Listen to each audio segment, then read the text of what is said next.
हालात ज़मीनी हक़ाइक़ जो है वो हम सबके सामने हैं।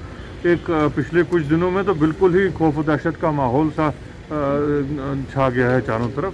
तो इनके जितने भी बुलंदबाग दावे थे वो बिल्कुल गलत साबित हुए।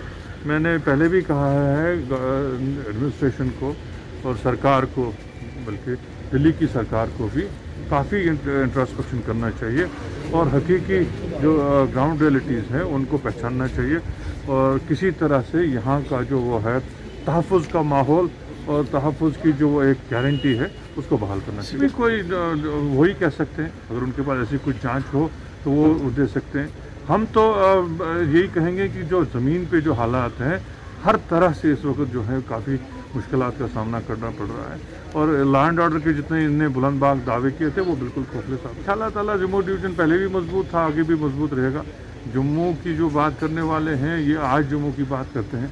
नेशनल कॉन्फ्रेंस ने जम्मू कश्मीर और लद्दाख तीनों खित्तों की बात पहले भी की है, आज भी कर रहे हैं और आइंदा भी करेंगे।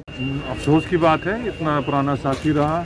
मेरा तो ज़ाती तौर पे भी बड़ा ये है अफसोस की बात है। मेरे साथ पर्सनल ताल्लुकात थे, काफ़ी देर सियासत में हम एक साथ रहे, बड़े उतार चढ़ाव को एक साथ देखे, लेकिन क्या कर सकते हैं, उनका मिजाज बदल गया।